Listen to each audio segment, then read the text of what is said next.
going on YouTube? WestHobbiesRC. So today we are back with the Diablo S. This helicopter has not been seen before. This helicopter was crashed at Speed Cup last year by Greg, and Greg gave me the helicopter after the crash. Now it doesn't look so bad, so we're gonna go over all of it. We got a whole bag of parts here, shafts, linkages, new tail boom. We're gonna have to do some body work. So hit that like button, hit that subscribe button. Let's get started. So what do we need to do? First thing we need to do is get the canopy off. So we're going to pull the canopy off of this thing. You can already see I started loosening stuff. So we lost a linkage, blade grips, or feather and shaft's bent. Tail boom is bent. That's why it's buckled in the fuselage right here. Tail fin's broken, shafts are bent.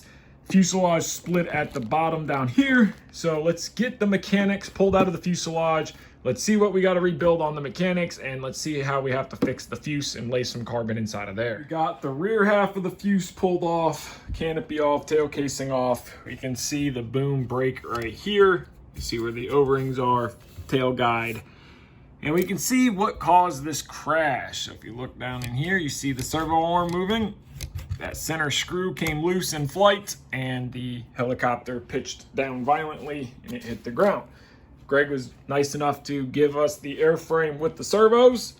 So we are going to put a X-Nova 50XX in it, Hobby Wing 200, 14S setup, expert tail servo, torque 22/8 on cyclic. So let's get the boom pulled off and let's start rebuilding and cleaning this thing up. Got the boom pulled off. So now what we're gonna do is just start cleaning up first. We're just gonna get all this old double-sided tape residue off of the frame. We got a bunch of new parts. We are going to replace the servo horns all the way around, recenter our servos, get that mount off of there, and then we can start with the brand new tail boom. We also have to fix this rail that's bent. So I did not buy a new rail because they did not have them when I ordered parts. So we'll have to straighten that out, and then while we have it as just the mainframe assembly, we're going to tear the head apart, replace linkages, feathering shaft, blade grips, all that good stuff, get the head rebuilt, and then get the motor mounted while it's this easy to work on everything.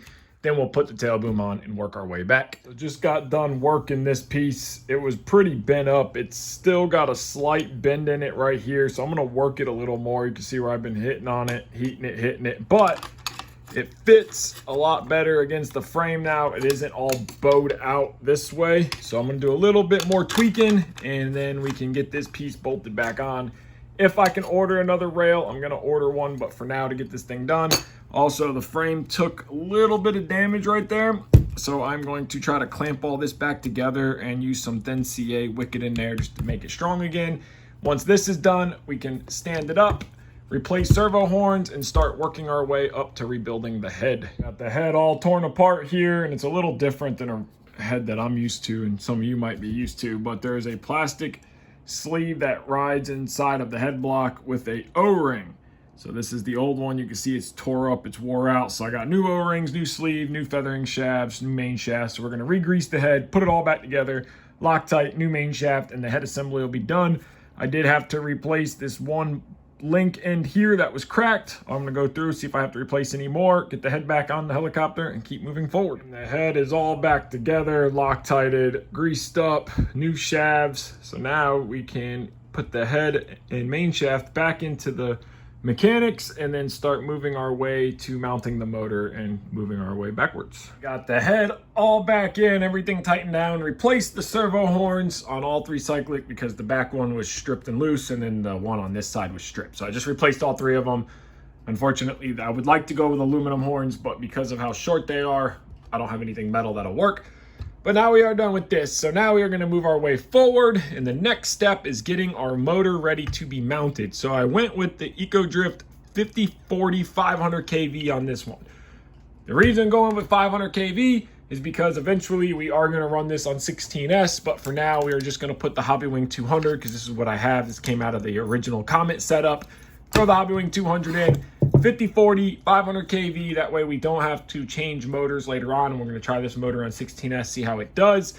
So let's get the motor put on the mount. We gotta solder the bullet connectors up, get the pinion on. We'll probably have to cut the shaft, depending on how much of it sticks out, and get the motor mounted into the mechanics. Motor is mounted. I ended up having to file out the frame sides a little bit to get my gear mesh properly, because this is a pinion style on main gear. So that is all done. Motor's mounted, 50-40 done. I'm gonna add a little bit of grease on our gears before we finish it up. But now I need to figure out the ESC. So if you notice this is not factory. This was done prior. Not quite sure what's going on here. There's supposed to be another spacer tube like this. I won't have time to get one. So before Speed Cup, which is what I'm trying to get this done for, I'm gonna have to leave it. I'll probably end up making a new one after and or ordering that. But that's beside the point. So for now, we gotta figure out how to mount the ESC, route all the wires, battery wires going forward. Now, one thing to note when doing motor wires, I see this question a lot, is can you shorten them? So normally no, you cannot shorten a motor wire. But if you see, I've cut the sheeting back and you can see how much of the wire is pre-10. So I'm gonna cut these back all the way to here. A lot of times what'll happen is these are copper wire that are coated. So if you cut the motor wires to shorten them and they are not pre-10 from the factory, you will never get solder to stick. So I highly recommend don't do it. But if you absolutely need to, like these wires are so long. That's one thing about Ego Drift is they have really long motor wires. I got my sheeting back all the way to here and it's still 10. So these are solid 10 wires. Don't recommend it, but if you have to, make sure to double check and make sure they are 10 all the way back before shortening. So let's get that done. Bullet connectors and ESC mounted. ESC is mounted, bullet connectors soldered up. I ended up having to route the wires this way because there's not a ton of room underneath because the one battery goes right here, one battery goes down here. All of our wires are ran to the back, so the only other wire I have to run is telemetry, and then I have to run the 2-cell LiPos since this ESC is an opto, meaning no BEC. So 2S LiPo to power the servos. I think I'm gonna run that wire on this side somewhere, maybe come out the bottom. I'm gonna get that done. V-bar needs to get mounted, and then we can get the boom on and start wrapping the boom with foam. And we got the beautiful comets in the background. So we're gonna set the mechanics aside and focus on the rear part of the fuselage. So here is the fiberglass tail boom cover. And as you can see, in the crash, it split the fuselage right at the seam where they molded both halves together, and it tore the inside of the fiberglass or the skid parts a little bit.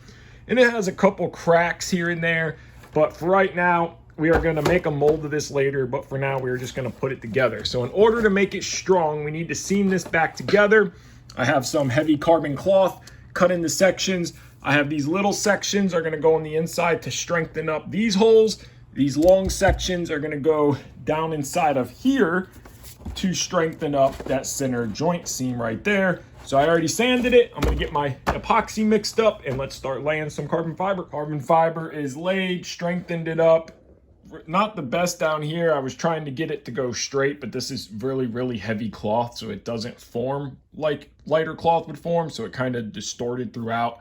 But even though it doesn't look the best, I'll clean it up. You'll never see it. It's gonna be super strong. There's 3 layers. Got one going straight forward and backwards, left and right, and then I cross-grained it. Probably stronger than it needs to be, but I'll let it cure. Fill this in with some micro balloons and epoxy, and the fuselage is fixed, and we can get ready to toss it back onto the helicopter. Carbon has dried on the inside. We gotta clean it up. Doesn't look the best, but one thing we are missing is one of our 4mm bullet connectors. Yes, 4mm bullet connectors. It goes down here. As you can see on the canopy, I got the female end, there is a male end, so I need to mix up some epoxy with some micro balloons. So I just got some of this old Top Flight micro balloon filler.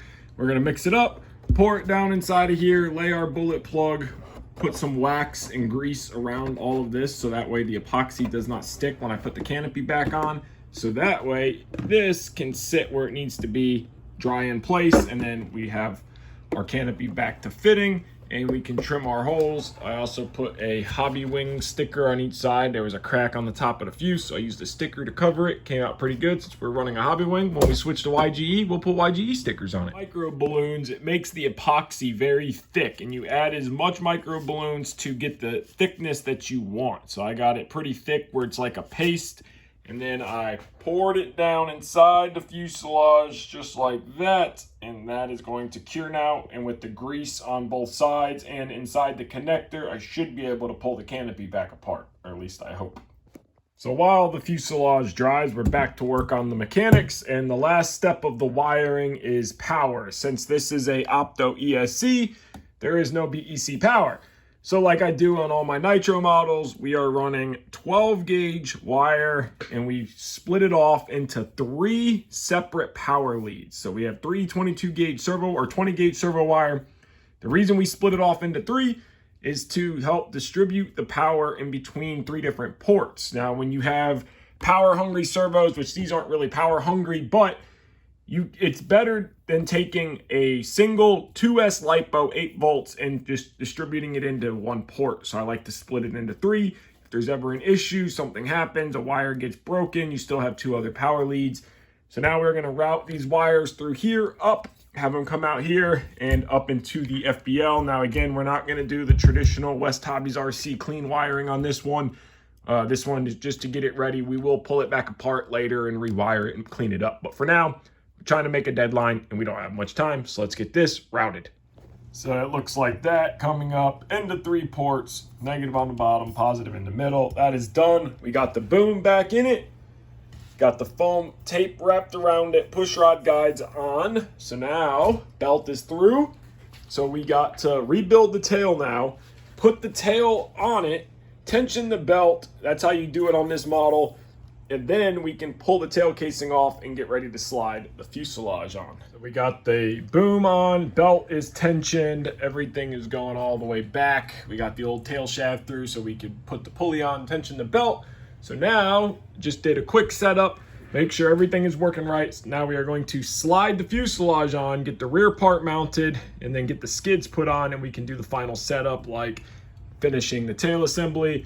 I did already replace both shafts, so the tail is straight, no issues there. Rear fuselage on, and we're 1 step closer to seeing this thing done. And the back half of the fuse is mounted. Everything is tightened up. We got the tail on. I don't have time to design and cut a new tail fin, so I threw the broken one back on there just for the test flights. I will do that at a later date. Belt is tensioned. It's all back together. Definitely was not fun, but it is here.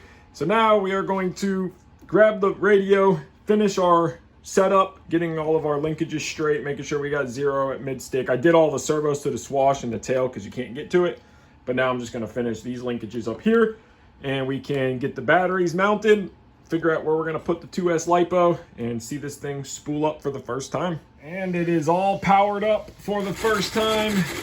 Set our pitch, 17.5 degrees positive, 8 degrees negative. Fan is on, packs 7S and 7S for 14S, and then 2S LiPo to power everything. So let's flip off, 0 milliampere hours. hold, and see it spool up. Use 0 milliampere hours.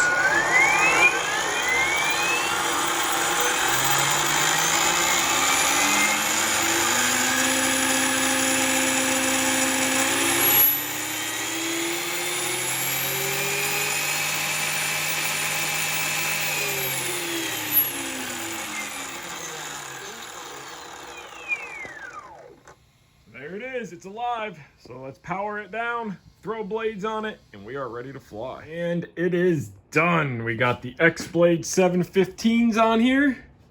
Got 105 SABs on the tail. And its canopy's on, packs are in it. So we are finished up. Thing came out really good, especially for a 1.5 day project. That's all it took me to redo this whole thing. Epoxy dried, carbon fiber solid on the bottom. Happy with that. So we are going to get the flights in on this thing and head to Speed Cup. So I want to thank you guys so much for watching this video. If you haven't already, hit that like button, hit that subscribe button. Take care and have a great day.